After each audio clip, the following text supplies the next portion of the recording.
Sip and Spill is in the house representing BPEP, Black Prism Evolution Project. Today we have our brother and friend of the Black Evolution Project organization, brother Wendell Robinson. We talked to him, if you saw it a couple of weeks ago, maybe about a week ago, we had him out live, and we wanted to bring him back to kind of do some more follow-up and to go a little bit more in depth and to try to just get a good understanding as to his missions and what is placed on his heart by God and his experiences and what he's doing and how he's impacting the lives of others. Kim, what's up with yourself? How you doing again? I'm doing good. I'm doing so good. Good. I'm glad that you came back to check us out, Wendell, because we do got a lot of stuff that we want to collab with you on. Okay. So first of all, brother, how you doing today, man? Thank you again for coming back, brother. I'm well. All right. Glad y'all having me back. Yeah, man. We just wanted to make sure we were supposed to be in down. Full disclosure, I promised him a drink and a cigar, and we did not do that today. So the next time we hang out, we are going to have a drink and cigar. It just may not be recorded because he might be having to say some things and for everybody to know. So just going to sip on that. We're going to sip on, let that be what it is. No doubt. Yeah. So, Wendell, we brought you back because we wanted to really get a good idea of what you went through and what you was working on. But then I wanted to talk to you a little bit more about something that really struck a chord with me was with your family dynamic, which is a lot of people don't have that family structure and or that support system. So there was a guy that came in to me when I was locked up. There was a guy, his name was something Sanchez or something. He was going around the different federal prisons or to the prison system. He had like 25 years. He had a 40 some odd year sentence, did 25 years, worked his way down or whatever from the high mediums to the lows to account, and then got out. And he was talking about certain things. He said one of the things that he figured out was the most important thing was trying to put together a team. He said that was like the coldest thing that he needed to do. He's like, once you start working on your plan on being, for reentry, he said he had to have a team together. And one thing that I really loved about what you said was that going in, you you were fortunate, I would say. I mean, you were blessed. Yes. That you had like your mother was, that right there was the bomb. Like your mom was like we would call her a G or whatever, she was a serious matriarch. And I don't think we harped on that long enough of how important that is. Now, everybody don't have that, but what would you say going into reentry before we go further into other things, getting into reentry, what would you think is the most pivotal thing to get started for a successful reentry into, the society, whatever you want to call it, successful reentry? What would be the most pivotal and the most important thing coming out? I think the most pivotal and important thing is like having your mind made up first and foremost, right? Okay. Like I feel like some people come home with the mentality like I'm not going back, right? I'm not going back, and it's you would think like it should be a common sentiment, right? But you have people that that face or encounter different things and be put in positions where they can go back, right? But I think with me having that idea of I'm not going back, like I just felt like I gave a system too much of my valuable time, right? And I was saying like I'm not going back, and with not going back for me, it was like okay. I had to first acknowledge I came from a place where everything moved slow. Only thing that moved fast in prison is disciplinary. That's the only thing that moved fast. So with me understanding like, okay, I have to be mindful of this pace. This is this really fast paced place. And I'm like, man, I'm not going back. So in order for me to, get in step with what's going on in society now, I knew that, I had to be digital literate. Without that, it's like it's hard. It's really hard, to do anything if you don't have some sense of digital literacy. I understood as well, right? It was I had to build on, just the things that I had at my disposal. And like you made mention earlier, I have a mother, man. Like my mother, she have a story too. She it ain't been like just a easy. It ain't been smooth sailing for her. Right. And I think me having her at my disposal when I came home, And I'll just share just a little bit about my mom, right? My mom, she's a person, I'm really sure that she don't mind me sharing about her because it's our testimony, right? Um, my mom, she was in her addiction when I got incarcerated, right? Her being in her addiction during at the time of my incarceration and during like the early part of my incarceration, those were her struggles. She struggled like that, right? But I can say like with all the certainty, right? Even though my mom was in her addiction when I got incarcerated, right? My mom still came and seen me every week. No matter if she Wow. was under the influence, you know what I'm saying? She still came and seen me every week. Now she may not have came when she started having her bout with the system. You know what I'm saying? She was Okay. in and out the system as well. Wow. So I think, you know, having a different level of understanding about what it was that I was going through. And then I think she was in and out. And then I think when she turned 40, she came to see me and she was like, baby, I'm 40 years old, I don't have nothing. But of course she used a more colorful word than that, right? And it was like at that point in time, she started her transition. She went back to school. She got a master's degree, worked and got a master's degree at 40. And I think it was, her story, the things that she was going through that allowed her to really understand like a lot of the stuff that I needed Damn. without me having to say, Mm-hmm. like, Mom, I need you to do this, or Mm-hmm. Mom, I need help with this. You know what I'm saying? Because my mom, I can talk to my mom know what it's like to be in the cell with somebody that you don't like. Mm-hmm. My mom know what it's like to, man, I need to make the commissary. Mm-hmm. You know what I'm saying? My mom know what it's like to not want to be in her damn place. Mm-hmm. So when we talk about her, or when I briefly talked about her, and I didn't get a chance to dive off into certain aspects of what it is that she has been through, right? And like I say, it's something that I'm more than certain that she's comfortable with me sharing because it's our testimony. But even in that testimony, it I know people learn a lot about us and people take stuff from it because I I always say, man, my mom been there. Even when, and I can say, even when she was incarcerated and I was incarcerated, right? She was still She there. was still there. You know what I'm saying? Because my mom could draw. She was drawing stuff while she was in the joint, sending it to me. Sending me letters, the whole nine, right? So I think with that part of my story, right? It's almost like I had an example of somebody that came home and did a whole bunch of stuff. Mm-hmm. So I'm thinking like, damn, I ain't even as old as she is, and she doing all this stuff. Right. And I don't have no kids. You know what I'm saying? How can I not come home and do, something? Right.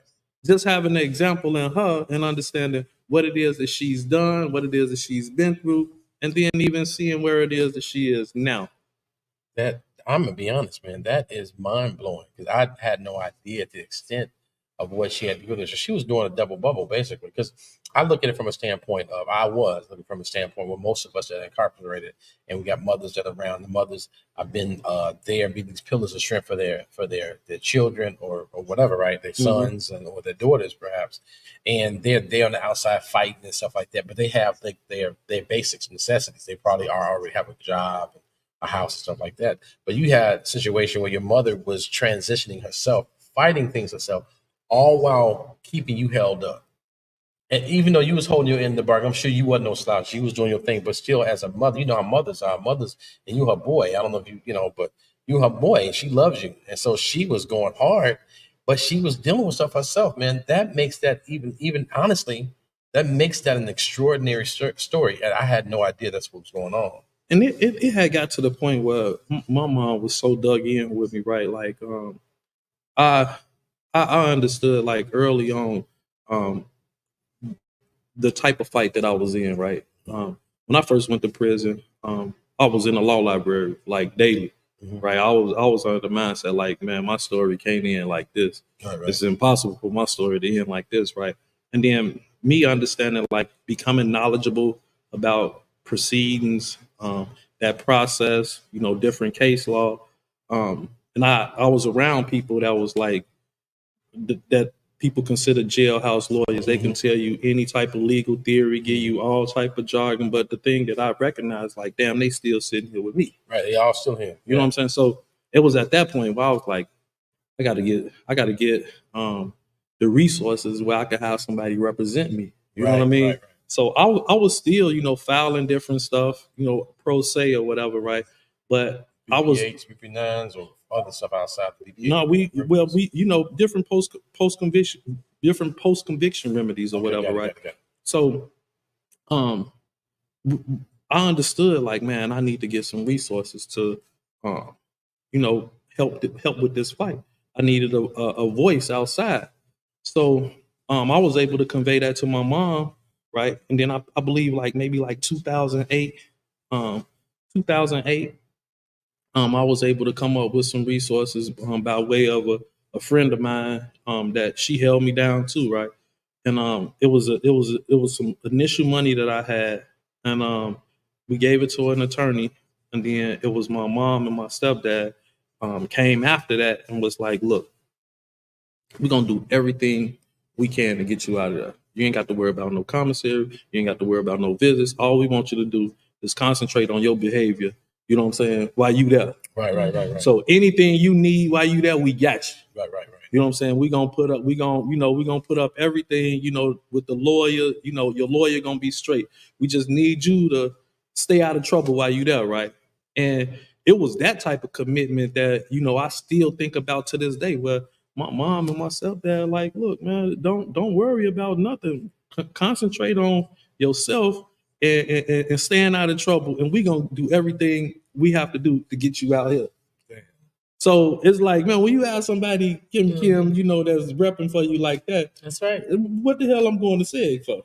I can't be going to the whole, I got them representing for me like that. And I remember a time when I was in the hole and my mom came and seen me, I had the shackles and all that stuff on me. It crushed her. She's like, look, I ain't never coming to see you if you're in the hole, right? So when she made that declaration, like, we're gonna do everything we can to get you out of there.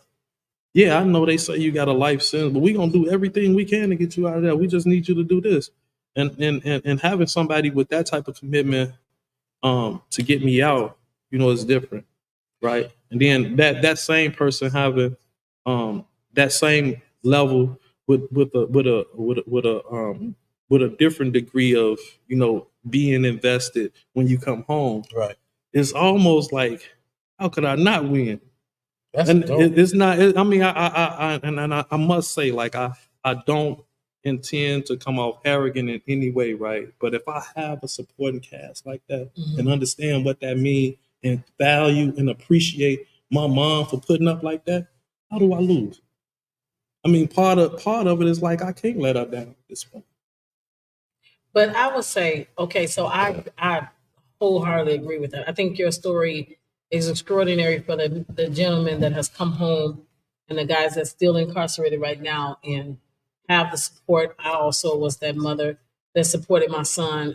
But I think you'll make your story definitely more extraordinary is the fact that your mother was your mom while she was incarcerated. She still was your mother. So a difference is, I have to say, as a woman, we are completely resilient. But to be your mom is just another testament to what we are as women. But to be a mom to an incarcerated son while incarcerated speaks volumes because she still was speaking life into you while she felt life was leaving her. Yeah. So it was like, I'm gonna go ahead. If this what you want me to do, God, I'm gonna do with this what I have to do. But just spare my son. Even with a life sentence, she still was speaking life into you. I had a life. She didn't have a life. Right, but she still was speaking life. She still was saying to you that's what they said. That's not what God said. Right. So even though that they said that they're giving you a life sentence, all I need you to do is just to make sure you don't be getting no type of occurrences, getting no type of tickets, getting nothing like that. Yeah. Because while I'm over here doing this, I need you to get right. Yeah. So when she came and saw you and, coming to you and you all locked up and messed up and stuff, she got to see you like that. That was like, Yeah. but you said, how can I lose with the mom and the support and stuff like that? But there's guys that had all that and they still got out and they didn't feel what you felt. They didn't even see just an inkling of that. They still, because that was internal. Am I correct? Would you say that that's more internal? Because by your mom doing it, that's great because you can have all the love and support. That's why on the first show, for those who are just watching us, that we did the Wendell Robinson basically interview a couple of weeks ago, we talked to him about where he was in his life and how you started. And now we're doing part 2 regarding to where you at. So getting more in depth in your story. But what we want everybody to know, and I'm quite sure you said your mom wouldn't mind either, is that what makes it so powerful and so impactful and encouraging for them to say, hey, I can still do this, is the fact that you yourself, with the support or without the support, you made a decision that you wasn't going back. Mm-hmm. But you still have to wrap your head around what that's going to look like being out here. Mm-hmm. Because it's different in there. Like you said, in there, the only fast movement pace that you had was disciplinary action. Mm-hmm. But out here, it's happening. Everything happening. Mm-hmm. All around you. So much stuff you can get into, you know what I'm saying, that'll put you back in there so quick, so fast. Yeah. Because when you get out, you still under supervision. Yeah. So with that, what would you say to someone that had the support and they still just didn't believe? Because I feel like you guys need that, a person to believe in you, even when you don't believe in yourself. Yeah, it's definitely a beautiful thing when you have someone to believe in you, right? I mean, like, just want to see you win, and all of their efforts is about, like purely seeing you win, no ulterior motives. They just want to see you win, right? But I also said too, Kim that my mind was made up too, right? Mm-hmm. Like I understood, like it's a lot of that like I don't want no more. Mm-hmm. Like seriously, I don't want no more. And you was determined. Yeah, that. I'm like I don't want no more of that. Mm-hmm. Yesterday, right? I had with the work that I do, right? I had the opportunity to go back to Stateville. I spent 16 years in Stateville, right? Mm-hmm. And I had the opportunity yesterday to be a part of a tour with some state legislators, right? I was able to take them back into Stateville and kind of like be a guide to show them what those conditions are like, right? Wow. I mean, to show them, like, some of the things that we may advocate for during session. People can hear your story and then be sympathetic to it, right? Like, dang, you had to spend, all this time in the space that was the size of a parking space. But you have legislators that go to a segregation unit, right, and able to talk to people that's inside, walk around the institution, if it's going out of yard, going to the education buildings, going to the kitchen, to the laundry, to the industry, and really get an opportunity to see those places, right? Our job gets a lot easier because we able to create advocates in them.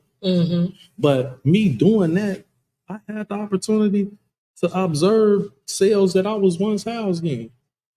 Like I was just saying earlier, I just left a Return to Citizens meeting, and one of the people that were at the Return to Citizens meeting was a guy that I was in the cell with, and I observed the cell that he and I was in yesterday. Wow. You know what I mean? Circle. Yeah. Dang. So I could definitely say I don't want to go back over there. Absolutely. You know what I mean? I don't want to go back to that. And I'm gonna do everything that I can to prevent me from going back Well, to that. you already starting at that, man. So one of the things that I thought that I wanted to ask you too, I want to go back a little bit to a time that, and we never asked this question, but I would like for you to paint a picture, if you would, of how you felt when all that work and belief and this mind made up you had, and your mother believing in you and working for you, your stepfather advocating for you. How did you feel when you stepped out to your freedom? We call pseudo freedom, whether you was on papers or not. Yeah. I want you to paint a picture of, because sometimes people can hear, like you said, they can kind of empathize. Oh man, sound kind of, when they see it, they're like, oh, wait a minute. I heard you say it, but wow. You know what I'm saying? Can you paint a picture of what happened in your heart and your mind and how you felt? What was the emotional, what was your experience when you got out? When I came home, so first, right, I was resentenced. So like I said, I had a life sentence, right? And then I had to go back and get resentenced, right? And in that resentencing process, it took maybe 3 months, I believe. So I had to sit in the county for 3 months. But when the actual sentence that I received came down, I got that sentence on a Thursday evening. Okay. And I was supposed to go home Friday morning, right? Was that called considered immediate release? Yeah. Oh, no. Yeah. This is a joke, by the way. Okay, I get that. Yeah. However, right? I was supposed to be released the following day, but the institution that I was in, my parent institution, took it upon themselves to go back comb through my disciplinary record, and any infractions that I caught, in the early 90s, mid 90s when I first went to prison, right? And then you had an adjustment committee, the people that hit a ticket or whatever, right? At the time they would, whatever infraction that you had caught, they would, make a determination on what they findings was, if it was commissary denial, C grade. But some of the infractions that I had caught then, they was recommending taking time from me from the prisoner review board, right? But when I went in front of the prisoner review board, they was like, "You have a license. They don't. How do we take time? Right? How do we take time? They have a license, right?" Yeah.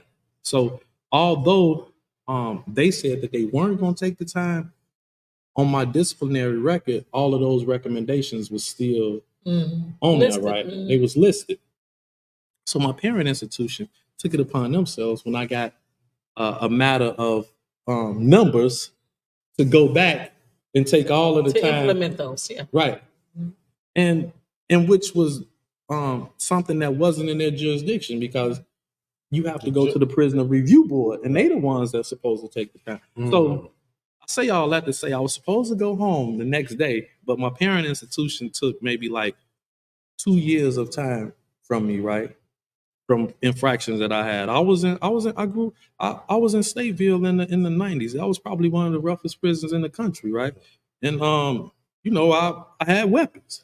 Everybody else did. Right. And I got caught with weapons, and I never got any time taken from me, but they took it upon themselves, to take that time from me, right? So I want to answer your question in a way where I want to put some framing in that. I want to see it. That's what I want to put some yeah. framing in that for you, right? So, mind you, I get sentenced that Thursday night, and it's like, okay, you going home Friday. Yes. So you're on a high. Super high. Super high. So now they got to tell me that I'm not going home, and not only am I not going home, but I got 2 more years to do because of infractions that I caught. This was in 2018. We talking about 2018 now. These infractions happened in 1994, 1995, 1996, right? So I was, deflated. Like when they told me that I wasn't going home, I'm like, wow, so I done made all these plans. My family done made all these plans. But here's the thing though, right? by me being in Stateville for that long, I think I had said something about it earlier, right? I knew so many people there. I knew counselors, I knew wardens, I knew casework super, I knew people. So they was like, okay, institutions that's way down south, that Wendell quote unquote parent institution. If y'all gonna take time from him, give him time for all the stuff that he did since he been here. Give him time for all the jobs that he held, all the, all the classes that he took. Since y'all gonna do that, give him time for that. So in 2 weeks' time, right? I had a dream team working for me in Stateville. They got the whole 2 years back for me. And not only when I was headed back to my parent institution that Wednesday, they was like, they had got all the time back from me, and I was supposed to go home again on a Friday. And they was like, nah, send him back down here. We want to see him go home from Stateville. He did all that time down here. We want to see him go home from Stateville. So I think walking out the door, that gave me a sense of like, I might just be all right. Right. If people here see me as a person, right, and wanted to fight and help me get back that time. That's good stuff, though. Man. You know what I'm saying? They wanted to help me get back that time. I might just be okay. And then when I came home that Friday, I had told my parents that they knew I was coming home. But once again, one of the counselors had reached out to her and was telling her like, well, they ain't gonna let him out until later. But like I said, I knew the warden. The warden was like, man, as soon as count check in the morning, you out of here. So when they let me out, as soon as count check, they let me out. My parents weren't there. So I'm standing in front of Stateville. Damn. I'm standing in front of Stateville with my little folder of stuff, right, and just looking around, like, cause they put me right out the van, like, I ain't got no cash, none of that. Right. I'm just standing at the bus stop. You gave everybody your shit. You gave everything away. Y'all can have all that. The locker, y'all gonna have everything. It's in January. January 26th, right? Ooh. I ain't care about none of that, right? It just so happened, a guy that I had did a lot of time with, my brother. I call him my brother. He is my brother. My mother called him her second son. He had came to Stateville to see one of the other homies. He was like, well, I'm just going to come that morning and see him. Since they going to let bro out later, I'll already be there. So luckily he was there. And then one of the staff that knew me, he was like, Dion in the visiting room now. So like, man, go get him. So he left the homie and came out, and I got in the car with him and waited for my mother. Well, man. It's so funny because I just understanding what that's like. Yeah. You already know. And look. That's wild. So look, he like, man, I got in the car with him, and then my lawyer pulled up, a lady that just, fought tooth and nail for me, man. Like, she passed away a few years ago, but she pulled up, and then afterwards, my parents pulled up, but it was a feeling, man, in that moment. Like, it's hard to describe because it's a partial blur, like, yeah, like you there, but you really not like there.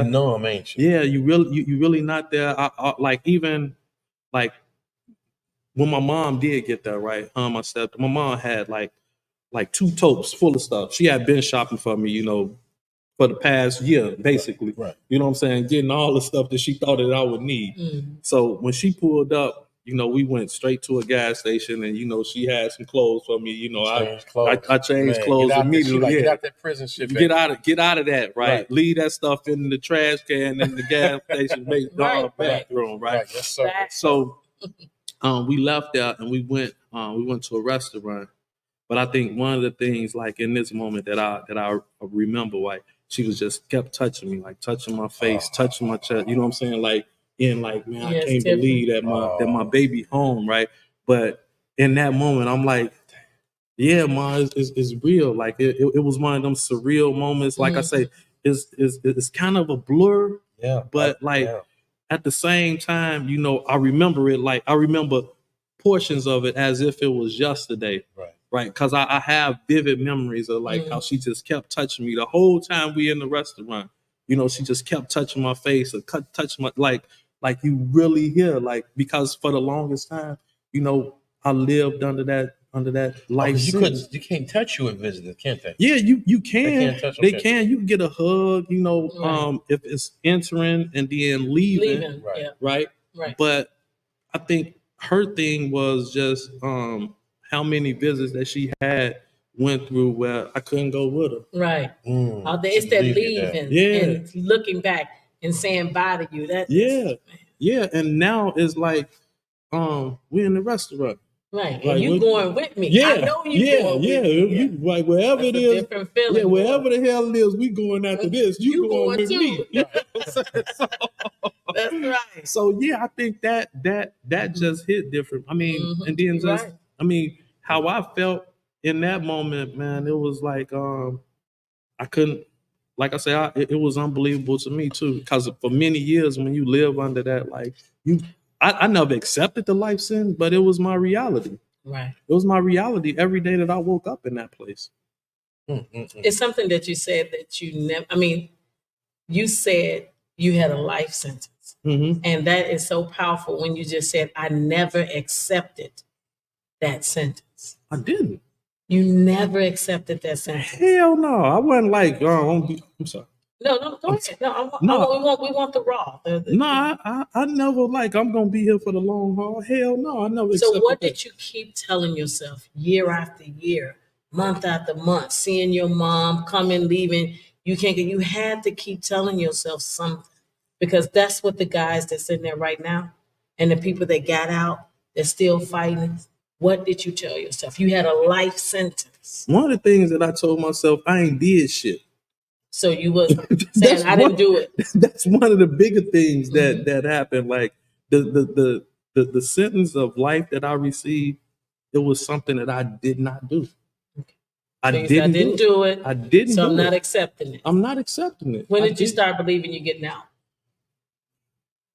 I felt that like I said, when I first went to Stateville, it was you had access to the library. At that time, when I went to prison in the state of Illinois, they called the prisons open.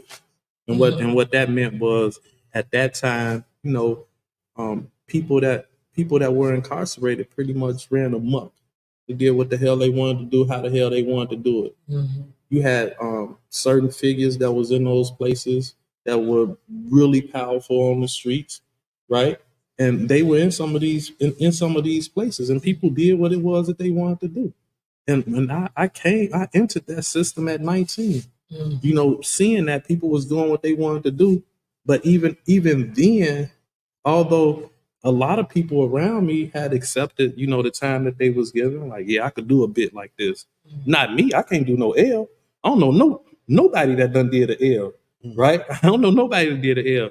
But with the exception of a few of us now that had L's and coming home. But at that time, I didn't know nobody that had a life sentence and that was getting out, right? So I never said, like, I could do this bit. Like how some of my homies was coming down that may have had 35 or 40. Like, oh yeah, I'm cool in the Ville. I could do my bit here. I never accepted, I never got in the mindset that I could do the time that I had. Mm-hmm. So like I said, one, it was because I felt like I knew that I didn't do what I was convicted of, right? And then two, it was just like I was incarcerated at 17. I hadn't done nothing. Like, look, I was a child. So you held on to that. Yeah, I held on to that. And then, one of the things about children dream. Like, I mean, if it's there or if it's here, children still dream. And I dreamed that, like I couldn't end my story like that. I just didn't want to, end up, somebody that I had, observed, or people that I had observed there that had been there when I got there for 20 or 30 years, right? And then just seeing like how the time was had impacted them. If it was like what we used to say, like, man, he caught up in the time warp. Like if he got locked up in the 70s, that's what they still talking about. You know what I'm saying? I got locked up in the 90s. That's two totally different conversations. I mean, he an old head.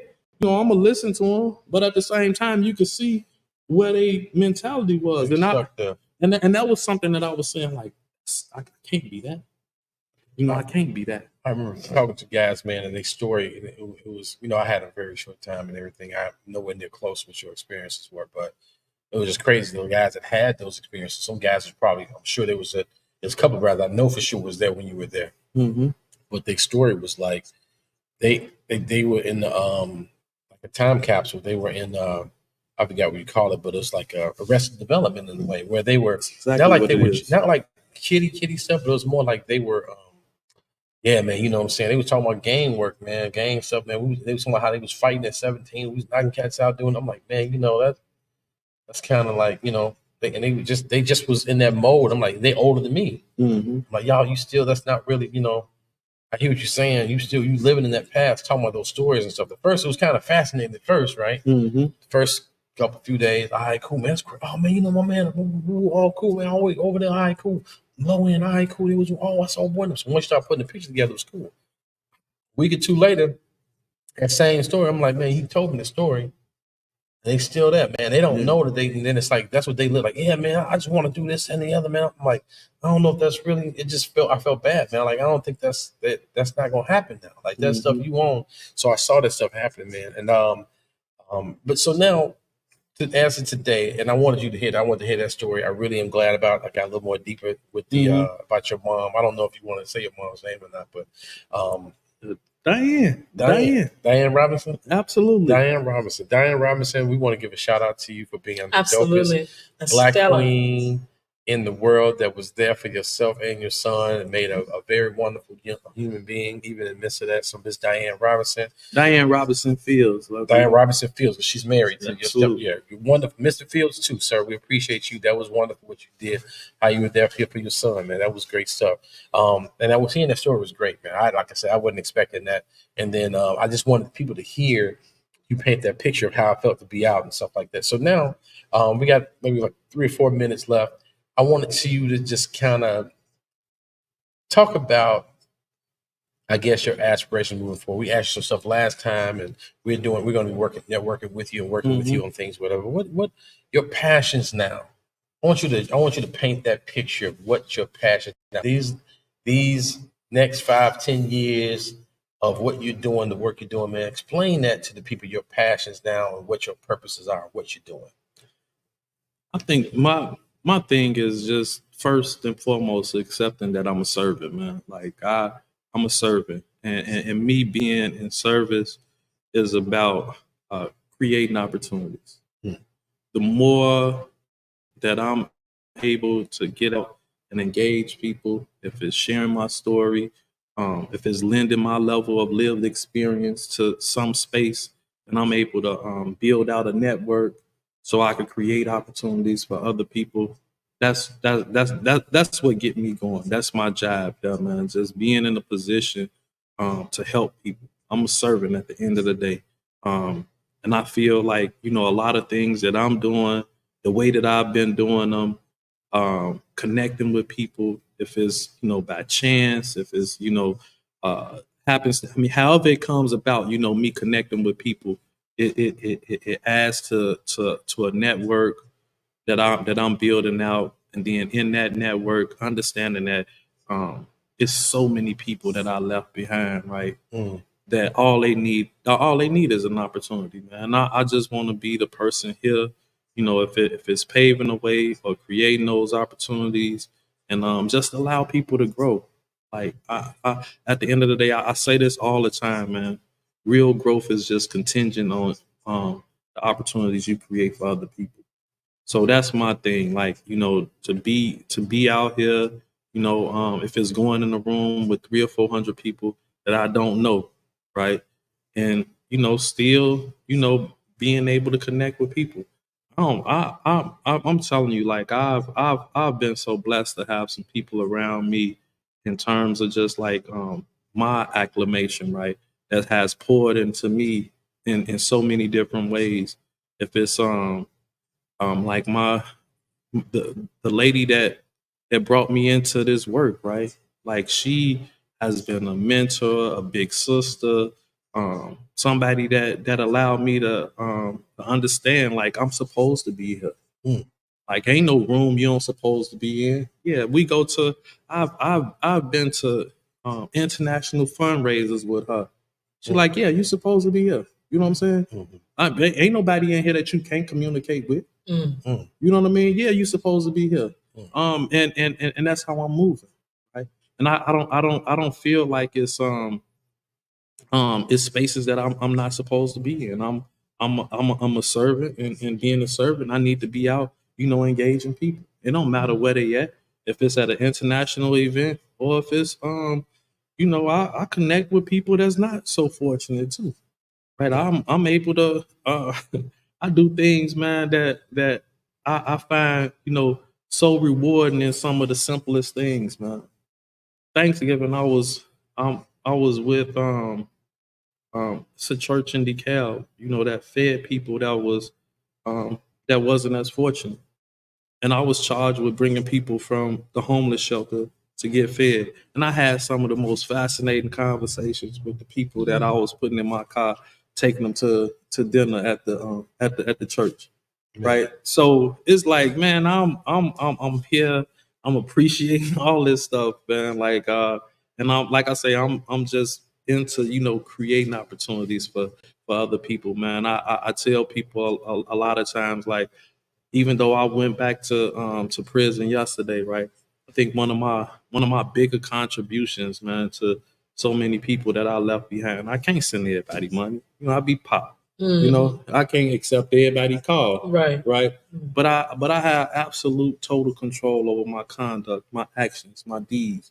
And if I could be an example of what long-term incarceration can look like, um, so be it. That's what that's my aim, to be that example. Let people let society know it's okay, man. Let people out.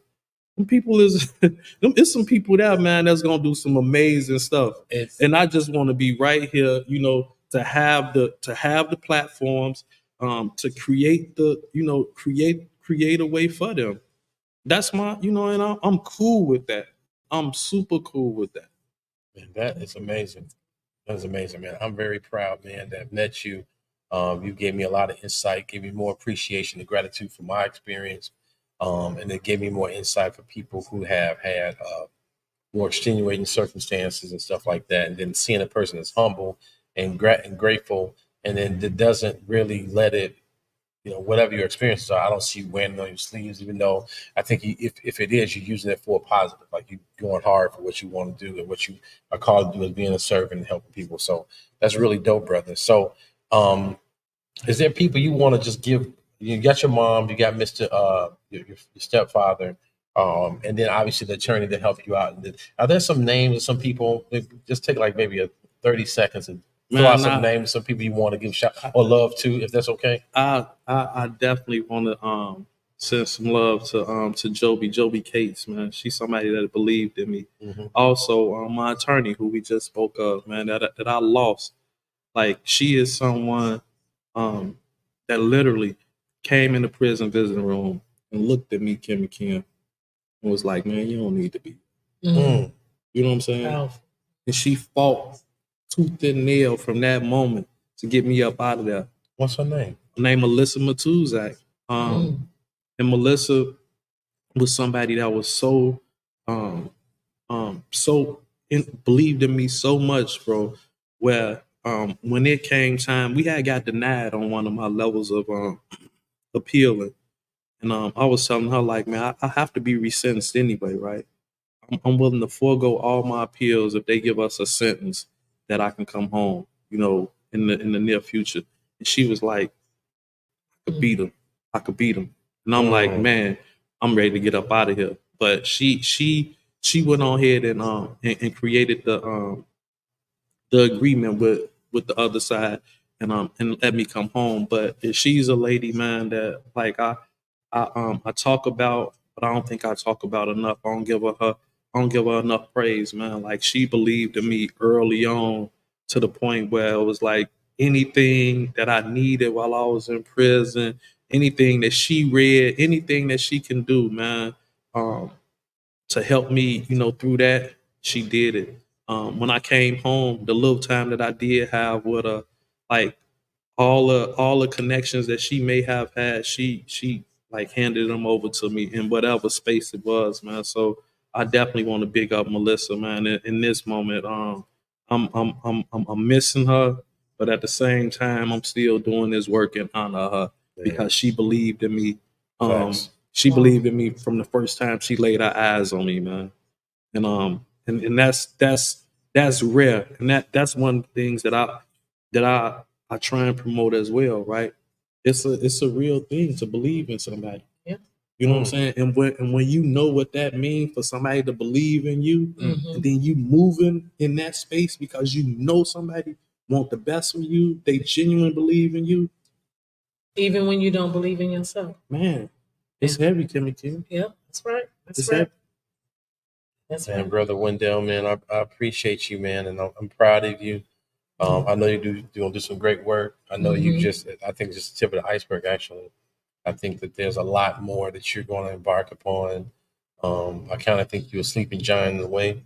Not that you're sleeping because you are awake, but I just think that sometimes people don't understand the gravity and the weight of what they possess. But as you start walking, you start seeing the height and the weight and the width that you have. I'm proud of you, man. I'm glad to have met you. It's been a blessing. I got to give a shout out to my cousin, Pastor Zebediah White, who introduced me to this brother. He knows that I was an incarcerated program, and we're now networking with Brother Robinson here as we grow our nonprofit organization. We're building and we're learning from you and building with you and doing whatever we can to support you too, as well as you work with us. So we appreciate it, guys. Listen, Mitchell&Mitchell Sip and Spill podcast and show here. You know, we like you, we love you, and we want more of you. Kimmy Kim. I definitely want to say for everybody that do know about our nonprofit organization, Black Prism Evolution Project, listen, we want y'all to follow us. Our website will be hitting real soon, and y'all will be able to see what we're doing and see everything that's going on. But Wendell, we definitely appreciate you coming on, and we looking forward to you actually working with us. That's our biggest thing, and I think that as Sip said, you have more than what you think your voice can carry to other people that are still going through a situation that you have already surpassed. So thank you so much. But yes, so be checking us out, and we will be giving y'all more and more content. Thank you, guys. And it's been real, as always, been real and it's been fun. And every time we connect with y'all, every time we get on great people like my brother right here, every time we fool with y'all fool back with us. Always. Don't ever get it twisted. I don't love anybody tell you anything different. It's always real motherfucking fun. Holler back at y'all.